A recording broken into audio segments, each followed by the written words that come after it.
Welcome to the channel. Today's story is full of surprises and real drama. Subscribe and like to stay updated. Let's dive in. Ethan Harper paused to take in the moment. His daughter, Sophia, was sitting next to him on the couch near the unlit fireplace, her small hands holding a book she seemed deeply absorbed in, like only a 9-year-old could be. The smell of freshly baked cookies wafted through the room, with a plate of them sitting on the mantel beside a glass of milk. Outside, big snowflakes swirled under the porch light, adding to the warmth inside. "Are we going to start?" Sophia asked. "Sure," Jack said. "You go first." Sophia opened the book, a book she had owned since her 5th Christmas and no longer really needed to use, and began to read. It was the night before Christmas, and all through the house. Jack read, taking his turn. Not a creature was stirring. "Hey, you were supposed to start this year," Sophia laughed. Sophia had said the same thing the previous Christmas. "Too bad," Jack said, sticking out his tongue. "Not even a mouse?" Sophia gave him a mock glare. Jack just smiled. Even now, 6 years after the accident that had claimed his wife's life, it was sometimes hard to look at Sophia without seeing Anna's blue eyes and blonde hair. It was hard not to remember that she didn't care for the nickname that Anna had given her. Sophia returned to the book. The stockings were hung by the chimney with care, in hopes that St. Nicholas soon would be there. Jack watched Sophia turn her head to look out the window at the snow. Even in this snow-jaded part of Vermont, this counted as a big storm. Sophia's head slowly turned to the fireplace. "Don't worry, Santa won't let a little snow stop him." "It's snowing pretty hard, Dad." "Not too hard for reindeer, honey." "That's good. I had a dream about Santa last night, and he told me he was going to get me what I asked for." "I hope you didn't ask for anything that wasn't in your letter," Jack said. "Sort of," she said, a sly look spreading over her face. "I wished for a mom." "Me too, Mouse." "I know it won't be the same, but I think we need another one, you know." "Don't say you know, Sophia," Jack said. "Santa Claus doesn't usually bring people on his trips. It would be awfully cold in his sleigh." "He told me he would," Sophia said.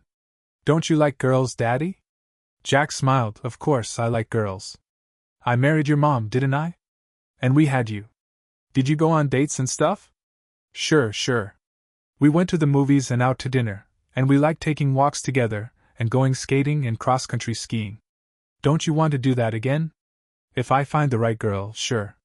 "Well, that's what I asked Santa for," Sophia said. "The right girl." "Santa told me to ask for anything I wanted, so I asked him for something for both of us." "And what did he say?" "He said I would get a new mom before I got a new gaming console." Jack laughed. That was a pretty safe bet given the cost of new gaming platforms. "I didn't even know you wanted a new gaming console. What's wrong with your old one?" "Nothing. It just doesn't play all the new games." "I see. I'd rather have a mom anyway." "Well, thank you for asking, Sophia," Jack said.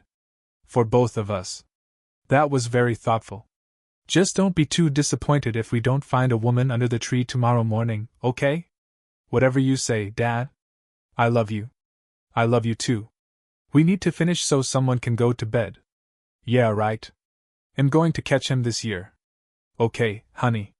Daddy's tired, and he knows who's going to be waking him up at 7. Just remember the rules."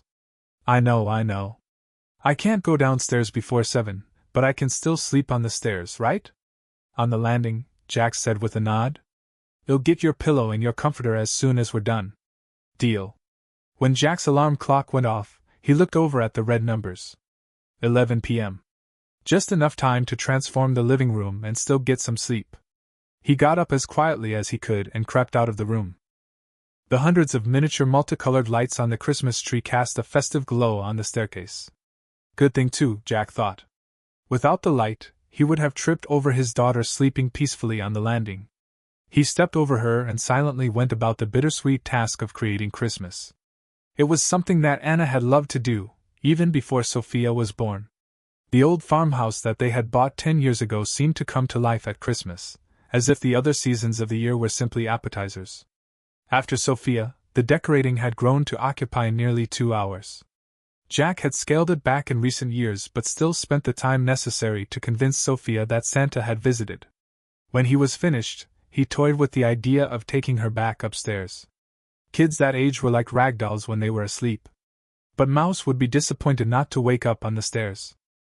It would still be dark, but in the light of the tree, she would be able to see the filled stockings, the plate where the cookies had been, and the empty milk glass. She would convince herself that she had just missed him. Next year, she would tell herself. Next year, provided nobody had spilled the beans about Santa Claus, she would catch him in the act. Jack tiptoed upstairs and returned to his bed. He was counting on 6 hours of sleep before Sophia burst in to wake him up and drag him downstairs. The knock at the door was faint at first. Sophia wasn't sure how long it had been going on before it finally woke her up. It grew louder and more frantic, becoming more of a banging until she quite distinctly heard a woman's voice on the other side of the door. She glanced upstairs, wondering whether to wake her father. On the one hand, that usually took a good deal of shaking. Dad was a pretty sound sleeper. On the other hand, there was the Christmas Day injunction. She could go to the bottom step but no further until Dad was up and ready. She went to the bottom step. A quick glance at the tree brought a frown to her face. She had obviously missed him again. "Oh please," the woman said again, her voice cracking as she gave the door a final blow with the side of her fist. Sophia decided that the woman's obvious distress represented an exception to the rule. She walked over and pulled the door open a foot. The woman had turned around to stare at the snowstorm and hadn't heard the door open. She was wearing a short parka and apparently little else. Her long blonde hair flew back and forth in the wind. Her bare legs were covered with goosebumps. She was wearing high heels that added 4 inches to her height. "Hello?" The woman whipped around. She was obviously tired, and she had been crying. "Oh, thank God," she said. "My car skidded into the ditch in front of your house, and my cell doesn't work here. Could I use your phone, please?" Sophia's eyes traveled up and down the woman. "You forgot your pants," she finally pointed out. "Yeah," the woman said. "I am a little cold standing here, honey. Maybe you should have worn pants." "Sweetie, could I please come in?" the woman begged, tears forming in her eyes again. Sophia rolled her eyes and let the woman into the foyer. "You're not like a crazy person, are you?" "I'm sorry," the woman said, turning around to talk to Sophia. She had been staring at the tree. Sophia shrugged. "You're not wearing pants, your phone doesn't work, and you crashed your car. What's your name?" "Hi, Sophia. I'm Rachel. It's a long story." "Sophia, could you tell me where the phone is?" "Honey, in the kitchen, on the wall." Rachel walked through the dining room toward the doorway to which the young girl pointed. Sophia was right behind her. "Thank you," Rachel said as she picked up the phone. "I'm just going to call my dad. He'll come pick me up, and you can get back to sleep." "I guess Santa's been here already, huh?" "Yeah. I knew you weren't him anyway. He comes down the chimney." "That's right." "Sophia, are you going to stand right here while I call?" Sophia nodded solemnly. It was an old-fashioned black dial phone, one that matched perfectly the house in which Rachel had found refuge. She dialed the numbers as the little girl watched. "Stupid machine," she muttered. "Dad? Mom? Dad? Mom? Mom? Are you guys there? Pick up the phone. Hello? Call me back, please." She read the number off the phone and then looked over to see that Sophia's eyebrows had shot up underneath her blonde bangs. "You said a bad word," Sophia said. "I'm sorry. Don't tell your parents, okay?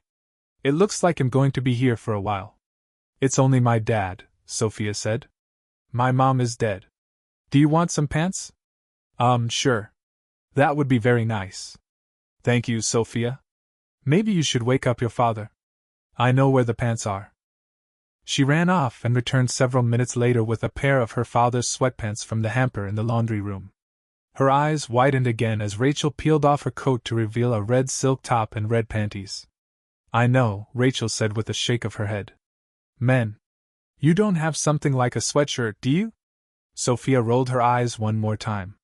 Several minutes later, she had Rachel properly and warmly outfitted.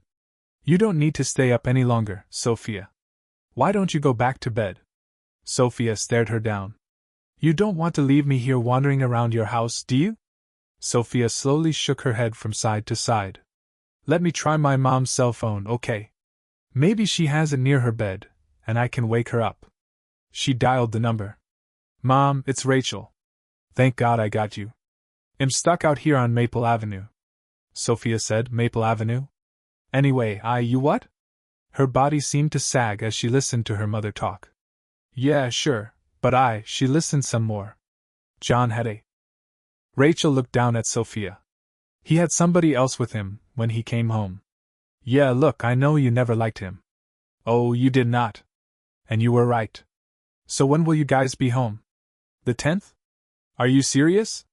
Okay. No, I have an audition on the 3rd. I'll see you guys in a while. No, it'll be fine. As soon as this storm is over, I'll find a motel. Then I'll head back and stay with Susan or something. Have a great time. Okay. Love to Dad. Rachel hung up the phone and slumped into a kitchen chair. After a few moments, she looked over at Sophia. I guess I'll be sleeping here tonight if that's okay with you. Sure, Sophia said. You can share my bed. We only have 2 bedrooms that have heat. Come on. One of the advantages of living in a farmhouse on a long driveway was that Jack seldom saw a need to close the red and white check curtains that Anna had picked for their bedroom. Blinking his eyes open, he watched the big flakes of snow that were falling at a 45-degree angle outside the window. It took him only a moment to realize that it was well past dawn, and that he had awakened on his own. Jack got up and pulled on his bathrobe, fully expecting to find Mouse still asleep on the bottom step. She was not there, however, nor was she downstairs gazing at her presence. He returned upstairs 2 steps at a time. Mouse? He asked through the closed door to her bedroom. He knocked lightly on the door and began to reach for the knob. His daughter appeared at the door, her eyes still heavy with sleep. Sure, she said. She put a finger to her lips and quietly pulled the door shut behind her. You'll wake up Rachel. Jack smiled. It was the indulgent smile of a rural single parent accustomed to his only child's imaginary friends. He winked at Sophia and tiptoed downstairs with her hand in his. How about some Christmas music? He asked when they reached the living room. Dad, that'll wake Rachel up for sure. Okay, Tim said after a brief pause. Shall we start with our stockings? Without Rachel? Of course not, honey. Tell me something. Did you and Rachel stay up late last night? Not that late. She was pretty tired when she got here. I see. So, how about we have some breakfast? Sure, Sophia said. Maybe then she'll wake up. Jack stopped abruptly in the dining room, and Sophia ran smack into him. Daddy? Honey, whose coat is that? Rachel's. And those are her shoes, the high heels there. Yeah. Other than that, she was kind of just wearing this weird-looking underwear. I was afraid she might be some kind of crazy person. Sophia, you know I don't like you using that word. I didn't call her a crazy person, Sophia said. I just asked her if she was a crazy person. Sophia, I know. Still, when you see her anyway, she said she was cold, so I gave her some of your sweats and turned my heater up last night. Is that okay? Jack turned and squatted down in front of his daughter. Sophia, is the woman who left this coat and these shoes here sleeping in your room? Was that bad? After we were in bed, she said she'd sleep on the couch, but I told her we weren't allowed downstairs before 7. Plus, I was sort of afraid she might steal my presents. Daddy's just going to look in on Rachel, okay, honey? Why don't you go get yourself some juice, okay? Make sure you're quiet, Dad. Jack pushed open the door and was met with a blast of hot air. The small electric heater that his daughter used to supplement the house's poor heating system had evidently been running for a while.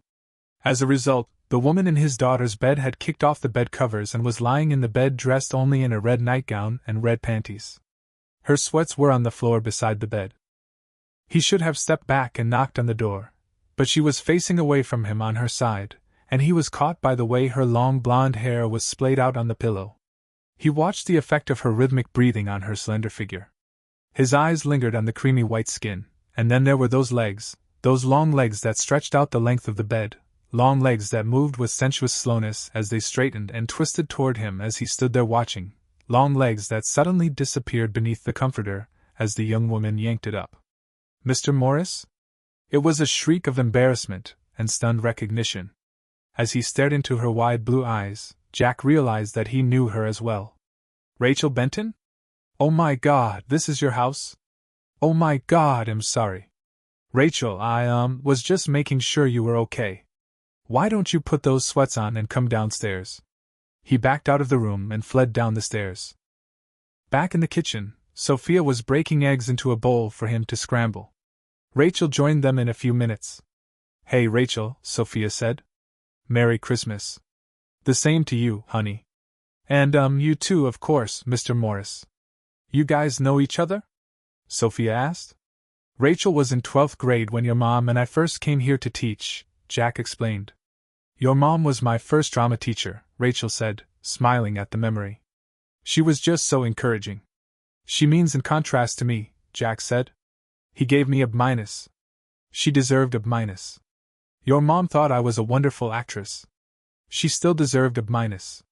I so did not. It was the only grade I ever got lower than a B+. That grade got me waitlisted at Berkeley College. But she got in after months of waiting. You're an actress? Sophia's eyes darted back and forth between the two as if she were watching a tennis match. That's cool, Sophia went on without waiting for an answer. Can you cook the eggs now, Dad? I'm hungry. I put in some extra for Rachel. Thank you, honey, Rachel said. That was very sweet of you. Coming up, Jack said. You handle the toast, okay? Okay. Sophia ran back to the pantry to get the toaster as Rachel and Jack continued to talk. Look, it'll be out of here this morning, Mr. Morris. Like I said, I didn't know it was your house. It turns out my parents are on some cruise in the Caribbean, but I'm sure I can get somebody to pull me out of your ditch. Have you looked outside yet? No, Rachel said. Her eyes drifted toward the window. That's a bad word, Sophia said, returning with the toaster. I'm sorry, Sophia, she said. How old are you, honey? I'm 8. How old are you? I'm 32. Okay, Sophia said. Were you telling Daddy why you came to visit us in your underwear? She was just about to, Jack said with a smile. He poured a dollop of milk into the bowl and turned on the burner. Rachel gave Jack a glare before deciding how to proceed in Sophia's presence. Maybe we could just say that my boyfriend and I had a disagreement last night, so I left the house without really thinking and headed home. Well, I think you're going to be stuck here for at least the next 3 days, Jack said. So, where do you live? I did live in Seattle, Rachel answered. You'll have to find something else when I get back. It was his place before your audition, Sophia asked. My what, honey? You told your mom you had an audition on the 3rd. An audition, Rachel corrected her. I can stay with a girlfriend until then. Susan? That's right, Rachel said. She remembers everything she hears, Jack said. So be careful what you say around her. All right, Mouse, start toasting and I'll start cooking. So, what are you auditioning for? A play by Richard Whitman, Habitrail. Don't tell me you're auditioning for Catherine? As a matter of fact, I am. You say it like there's something wrong with it. And how do you know about it anyway? It's brand new. It's not as new as you think. I saw it back in college when he was still working on it. It's just never been to Broadway before. And there's nothing wrong with Catherine. She's the pretty one, right? Gets the guy, lives happily ever after? That's right. But you'd make such a much better Stephanie. Stephanie? Rachel screwed up her face. But Stephanie is a whack job. She's also the emotional center of the play, Jack said. That's been your issue all along, Rachel. What are you talking about? Anna loved your acting, the way you could command a stage and draw an audience's attention. But you always went for the pretty girl roles. You're saying I'm not pretty? Rachel asked. I think you're pretty, Sophia interjected. She was now toasting her 3rd set of bread as Jack divided the eggs up among 3 plates he had taken down from the cupboard. Of course you're pretty, Jack said. You're a beautiful woman, Rachel. But pretty girl actresses are a dime a dozen. You could be such a good actress, a real actress, doing real acting. There are lots of women who can play Catherine and do a good job, but there aren't many actresses who can play Stephanie. If I'm such a good actress, how come you gave me a B-? Mrs. Morris gave me an A+. Anna taught a drama class. I taught a literature class about drama. And in my class, you never applied yourself like you did in hers. Can we open presents now? Sophia asked. Jack and Rachel looked over at Sophia. Her plate was empty, while the plates of the 2 adults held scrambled eggs that were growing colder by the minute. Honey, Rachel and I are going to be arguing all morning at this rate, Sophia complained. So maybe we could go into the living room, and you guys could finish yelling at each other there. Mouse, we're not yelling. We're just having a discussion. Yeah, right, Sophia said with a snort. It had seemed like such a good idea, asking Santa Claus for a new girlfriend for Daddy. She hoped he hadn't screwed up her other presents this badly. I tell you what, you go on ahead and Rachel and I will finish our eggs. We'll be right behind you, and then we can open our presents. Sophia raised her eyebrows and gave her father a skeptical look. We won't even talk about grades or acting. Okay, honey, Rachel said. Sophia gave a quick nod and dashed into the other room. What a sweetie, Rachel said as they returned to their breakfasts. Yeah. Thank you for the card you sent after Anna died, by the way. I still have it somewhere. It meant a lot to me that you wrote about her teaching. She was my favorite teacher, Rachel mumbled. Even more than my professors in college. That means a lot too. Well, we'd better not keep Sophia waiting. Have you had enough? Yes, thank you, Mr. Morris. I think you can call me Jack now, Rachel. Shall we? See if Sophia has managed to keep from opening the presents? The Morris family Christmas presents took no more than 15 minutes from beginning to end. One of them was a board game, and Sophia wasted no time in insisting that her father and her new friend play it with her. The morning passed in high-spirited competition that ended with Rachel claiming the win. Jack escaped his daughter's demand for a rematch by noting that the turkey had to go in the oven, so Sophia and Rachel played a second time. Sophia skipped into the kitchen a while later, loudly proclaiming her victory. Rachel followed a few minutes afterward, having replaced the game pieces in the box. Dinner should be ready around 2, Jack said. Rachel, some of my clothes might fit you unless you'd rather wear sweats all day. Or if you have clothes in your car, I'd be happy to go out and get them for you. I wish, Rachel said. Maybe if you have some jeans or something, that would be great, Mr. Morris. Jack, actually. I'd like to run out to my car and get my script since it looks like I'm going to be trapped here for a few days anyway. Yay! Sophia cheered. Because you're a what? Rachel said. Are you afraid of the words a? 326, Sophia said. Maybe you'd feel more comfortable with a woman of loose morals. Sophia giggled as she watched her father read from the script that he and Rachel shared. Okay, Jack said. Time for a break, and time for you to go to your bedroom, Mouse, and watch one of your new DVDs. But I want to watch you guys, Sophia protested. I know, honey, but it's an adult play, and Rachel and I need to talk. Talk? Sophia said with an exaggerated sigh. She stomped off upstairs without any intention of putting the DVD into her portable player. Do you want some water? Rachel offered. Thanks, that would be great. And thank you so much again for reading with me. It's so much better with somebody else. And you sure are getting into Stephanie. I can't believe you would prefer to be Catherine. Stephanie is so much better of a role. I know that, but I've never done anything like Stephanie. I know, Jack said with as much gentleness as he could. Maybe it's time for you to try, though. You'd like that, wouldn't you? Rachel nearly spat the words at Jack.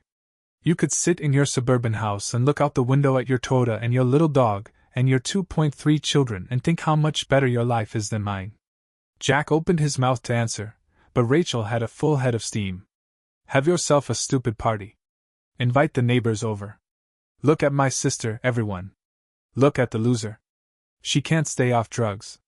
She can't stop drinking. She can't even satisfy herself. Jack had the next line but found that he was watching the tears running down Rachel's face. A giggle from the top of the stairs broke the mood. Mouse, Jack growled. I wasn't listening, Sophia protested. Jack and Rachel heard the patter of feet in the hallway and the slamming of Sophia's door. They both burst into laughter. That was wonderful, Jack said. It's hard, Rachel said after a deep breath. Of course, it's hard. That's what makes it good. Thank you, Jack. Thank you for encouraging me to do this. I still don't know if I'll be able to audition for Stephanie, but I've learned a lot just reading it. Rachel, you just walk in there and you say, Look, I realize I'm here to read for Catherine, but I'd rather read for Stephanie. All they can do is say no. She took another breath. Okay, Jack. I'll try. She leaned over and gave him a kiss on the cheek. Take the chance, Rachel, Jack said. Sometimes you just have to take the chance. And God bless Daddy and Mommy in heaven and our new friend Rachel, who could maybe, one day, just one more day. Rachel laughed out loud as Sophia opened one eye from her position kneeling beside the bed. It's been 4 days already, she said. 2 days after Christmas, just when it looked as if the county would be arriving any minute to clear the road, the next storm had dumped another 1.5 feet of snow. Don't you want your bed back, honey? I feel bad making you share with me for another night. You would stay longer if you and Daddy didn't spend all day arguing, Sophia pouted. Rachel laughed again. You know perfectly well that it's a play, Sophia. The characters in the play do a lot of arguing. All I know is for the first 2 days, Dad did most of the yelling, and then you switched and you started yelling. Sweetie, I was planning on reading for the part of Catherine, who doesn't yell much. So when we started reading, your father did most of the yelling. But he sort of convinced me to try out for the part of Stephanie, who yells a lot, so we switched parts halfway through. So you're not mad at Dad? Oh no, Rachel said, a gleam in her eyes. She knew that Sophia wouldn't understand. Not at all. And Daddy's not mad at you? I hope not, honey, Rachel said, a smile flitted over her face. That would make for a most unpleasant night. Ready for bed? You bet. Good night, Rachel. Good night, Sophia. Rachel heard Jack go to bed half an hour later. She waited another half an hour before slowly pushing herself off of Sophia's bed. The little girl was in a deep sleep, a smile on her lips. It was her father's smile, that crooked grin that she had become very fond of over the last few days. It was a smile that she hoped to see again in just a few minutes. She would do without the high heels. It was much easier to tiptoe barefoot on the soft pine floor. The heels were still downstairs anyway. She crept out of the room and pulled the door closed behind her. The door to Jack's room was ajar, and Rachel eased it open. The light of a crescent moon illuminated the figure on the bed. Jack was sleeping on his back. He had built up the fire in the wood stove before he came up, and the heat in the living room below poured up through the grate in the floor, so he had no need for the heavy quilt at the bottom of his bed. Instead, his body was outlined underneath only a flannel sheet. With exquisite care, Rachel leaned over and pulled it down. Her former teacher was sleeping in a pair of loose-fitting pajama bottoms and looked delicious in the moonlight. She put one knee on the bed and stopped, her heart beating wildly as Jack mumbled and shifted his position. Finally, he stopped. Rachel climbed onto the bed, lifting her other leg to straddle Jack's calves. Sometimes, she thought to herself, you have to take the chance. She leaned forward and kissed him softly on the tip of the chin, and then again on his shoulder. He didn't move, and she began to kiss him. Anna, Jack's moans startled her. She hadn't even realized that his fingers were entwined in her hair. Was it good or bad that he was dreaming about his late wife? Was he going to be angry when he woke up and found that it was her? She kept kissing his neck, but the patience he had shown with her over the last 4 days, his careful efforts to help her look deep within the wannabe starlet and awaken the real actress inside, demanded that she take no less time with him. She tried to get close to him. When she heard Rachel, a thrill coursed through her body. Jack's voice was still heavy with sleep.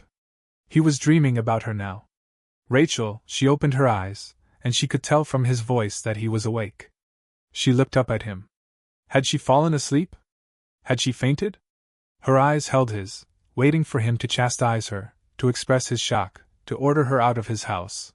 He looked at her for what seemed forever. Her stomach was fluttering again, and her breaths were coming quickly. I want to make love to you, he finally said. It was perfect. She felt faint again. She lay her head against his thigh and just let herself feel. Jack reached down and grabbed hold of her shoulders. Come here, love, he said, giving her a gentle tug.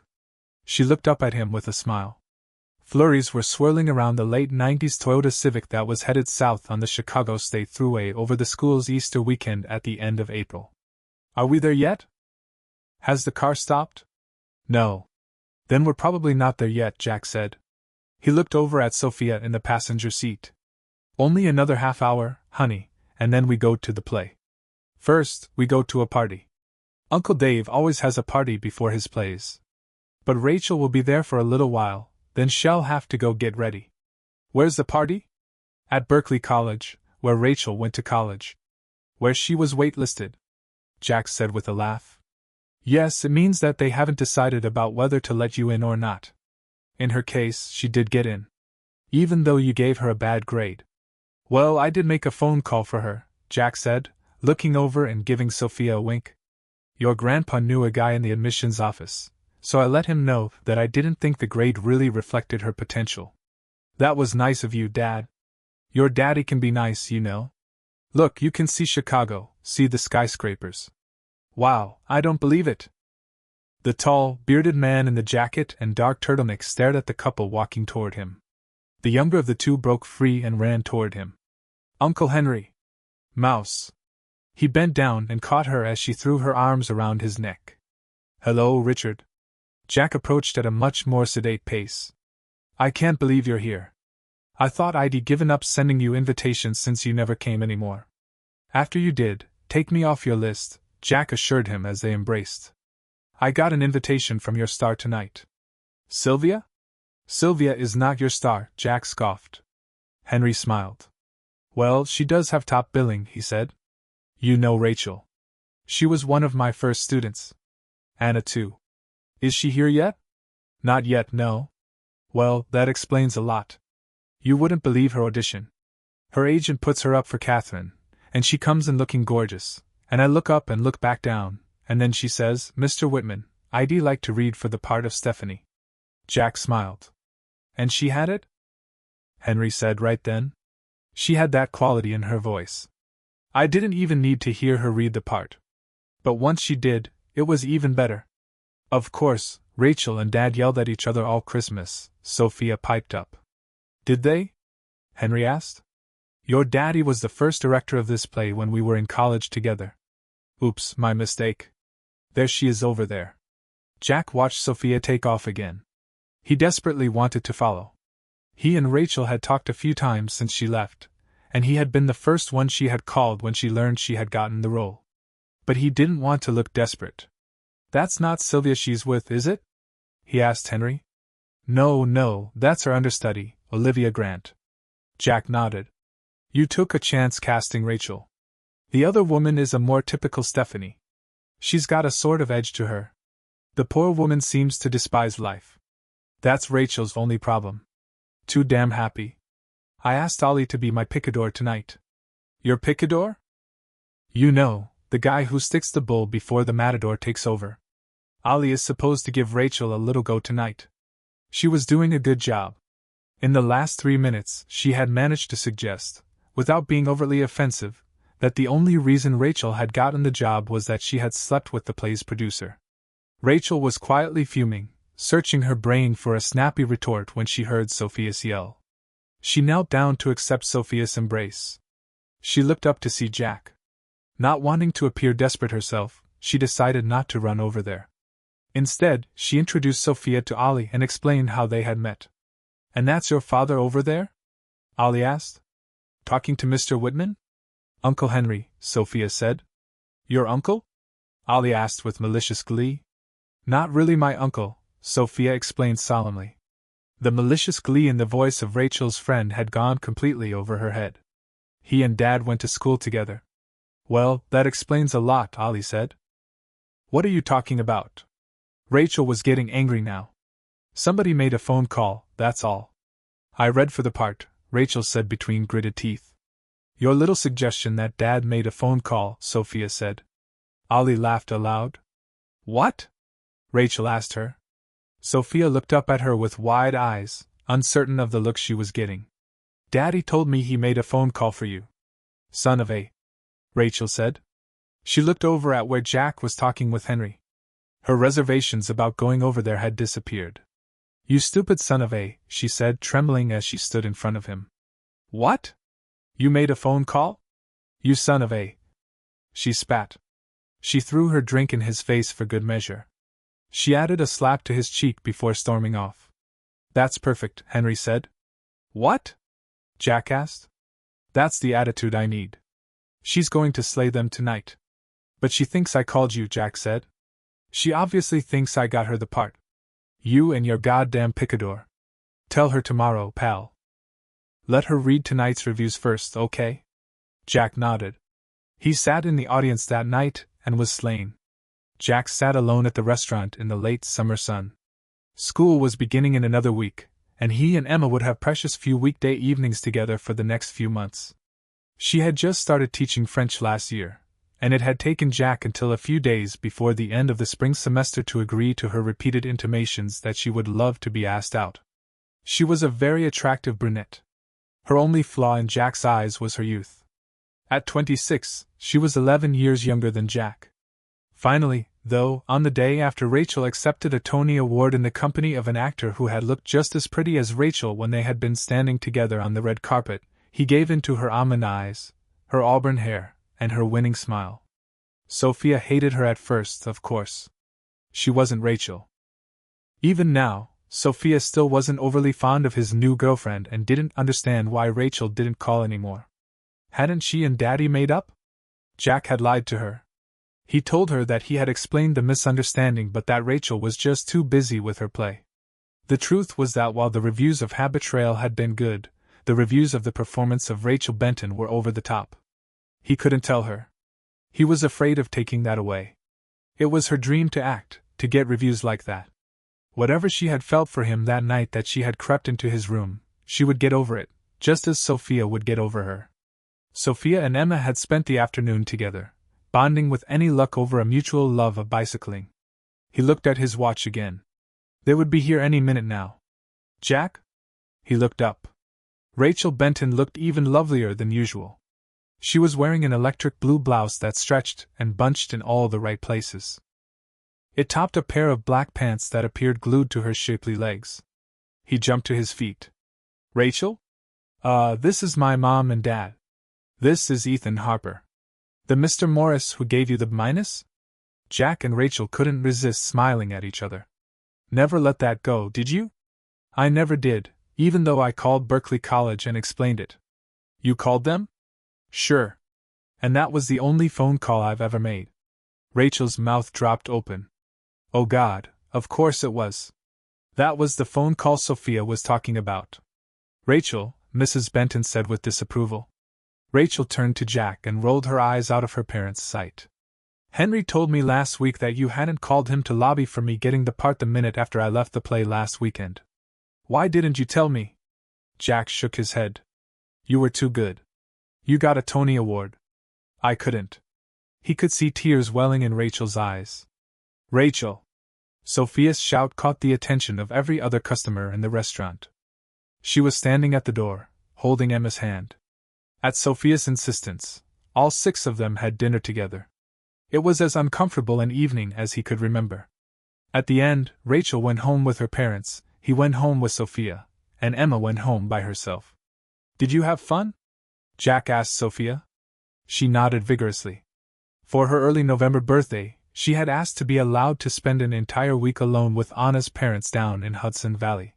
He had driven her down there on Friday afternoon, and they had driven her back on Sunday. They had just driven off after an early supper and left Sophia and Jack alone. It was great. We went into Chicago and rode a ferry and went to the zoo and… She stopped abruptly, her eyes wide. Honey, you can tell me, Jack said. You went to Rachel's show, didn't you? Sophia nodded again, much more slowly.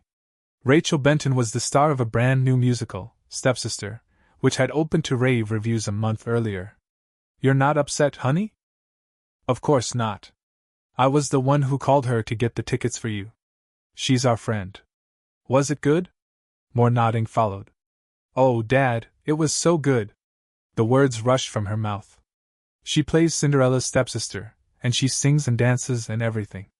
We got to go back to her dressing room and see her costumes, and Grandma and Grandpa thought she was great, and we talked about it and sang the songs all the way back home.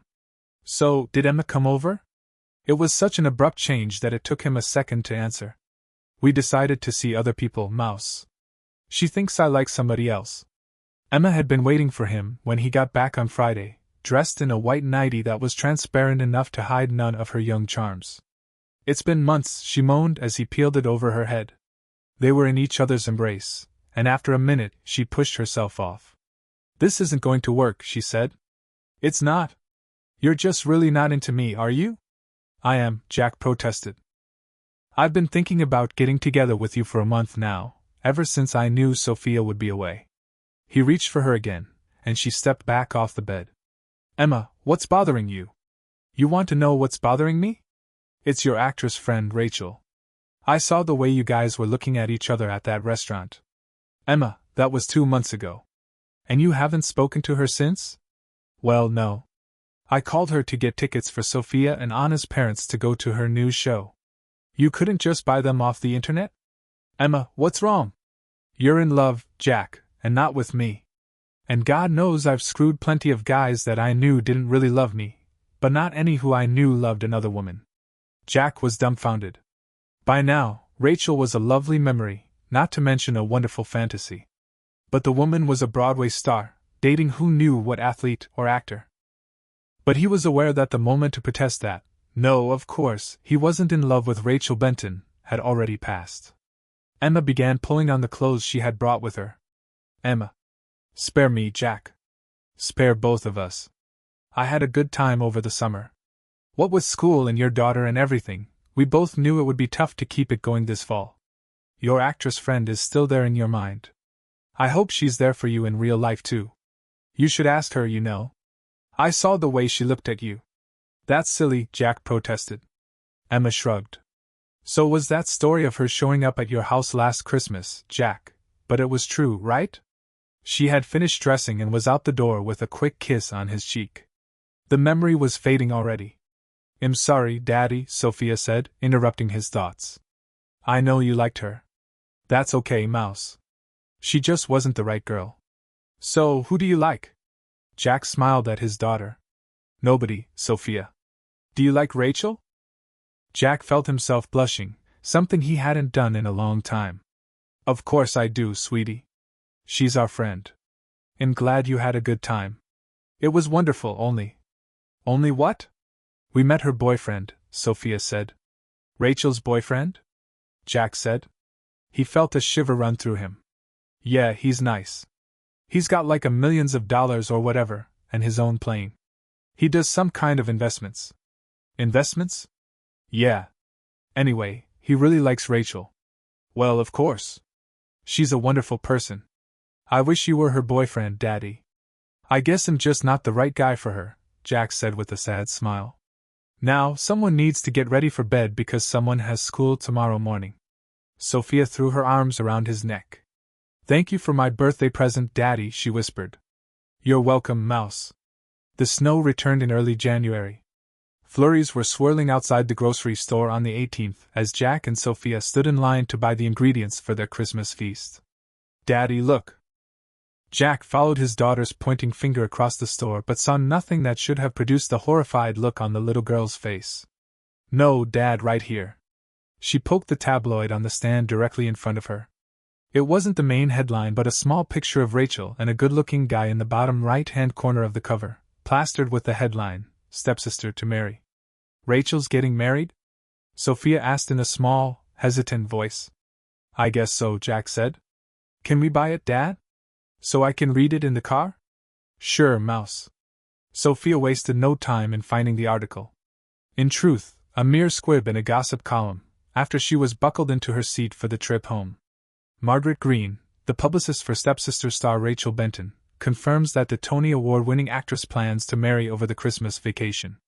She's going to take a week off from the show for the honeymoon, Adler said. What can I say? She's in love. Neither Benton nor her boyfriend, Playboy Daniel Foster, was available for comment. The whirlwind romance has been the talk of Broadway for the last 2 months. I can't believe it, Sophia said. Why not, honey? She didn't tell us or anything, Sophia whined. It's not like we're her family, Sophia. We should be. At 8, Sophia hadn't yet learned how to mutter under her breath so that no one else could hear. Jack found that he too was wondering what would have happened if things had worked out differently. He took a quick look over at Sophia, resolving then and there to buy her the one present that she had been asking for and that he had so far been able to resist buying. Okay, Jack said. You go first. No, Dad. This year you go first. Jack closed his eyes for a moment. His little girl was growing up. In the coming year, she would probably learn the truth about Santa Claus. Well? Sophia asked. Are we going to start? Sure. It was the night before Christmas, and all through the house, not a creature was stirring, not even a mouse. Yes, the stockings were hung by the chimney with care. Are you sure you don't want to put up our regular stockings? Together they looked at the fireplace. In place of the usual red felt boots, Sophia had insisted that Jack hang 2 fishnet thigh-high stockings that she claimed to have borrowed from Jack's sister the week before. Aunt Kate said the bigger the stockings, the more presents you got, Sophia said. Jack smiled as they continued reading. Fortunately, he had purchased a number of small presents this year. With luck, he would be able to fill Sophia's stocking without having her think that Santa had cheated her on the presents under the tree. When they were finished reading, Sophia took her place on the landing and was asleep within minutes. A few minutes later, Jack stepped over her and climbed the stairs to his own room. His alarm went off at 11, and he was stunned not to see Sophia where he had left her. Sure that she had simply crawled back into her room, he descended the stairs, and there she was, sitting on the hearth, wearing the stockings along with the same red nightgown and panties she had been wearing last year. A cheery fire crackled behind her. Jack walked over to stand in front of her. "Rachel?" he said with disbelief. "Rachel Benton? But you're getting married." She gave him a sexy smile. "I am. But what about Martin?" "Martin realized that I was in love with someone else." "But the article never said I was marrying Martin," Rachel said with a giggle. "You need to read more carefully, Professor." "I didn't read it." "Sophia did. She read it to me while we were in the car. She was devastated." Rachel laughed and patted the hearth beside her. Jack sat down, and Rachel gave him a long, lingering kiss. "Silly man. She set this up. She called me on Halloween and told me that you liked me and I liked you, and we should just stop seeing these stupid other people and get married. And I couldn't think about anything else. That's when Martin and I broke up. So I called Sophia and made some arrangements for New Year's Eve." "You mean she knew the article was a fake?" Jack asked. Rachel nodded. "So I bought her that gaming console for nothing." Rachel laughed again. "I guess acting runs in the family," she said. "By the way, she's at my parents' tonight. My mom drove me over here and took Sophia back with her after she let me in." "But what about Santa Claus?" "Jack, she knows about Santa Claus. She was the one who suggested lighting the fire, and she told me it was more fun getting your present herself." "My present?" Rachel held out her arms. "Would you like to unwrap it?" It was Jack's turn to smile. "You took quite a chance believing Sophia, didn't you? About my loving you, coming here, and waiting for me?" "Sometimes you have to take the chance, Mr. Morris." "I do love you, Jack." "I love you too, Rachel. I only have one question." "What's that?" "When Sophia was leaving tonight, she told me it was my poem. Now, what was she talking about? Does she know any poems?" Jack shook his head. "Other than the one we read earlier tonight, no." "Which poem is that?" "The Night Before Christmas. I always read it so that it was not even the mouse that was stirring." Rachel started giggling. A moment later, she rolled off the hearth onto the floor, clutching at her stomach. "What?" Jack asked. "Not a creature was stirring, not even a mouse," she prompted. "The stockings were hung by the chimney." Jack continued with Rachel. She blurted out, and he joined her on the floor. When they finished laughing, they made love under the glow given off by hundreds of tiny, multicolored lights. Thanks for watching. What would you do if your past and present collided like Jack's? Share below. Don't forget to like, subscribe, and see you next time.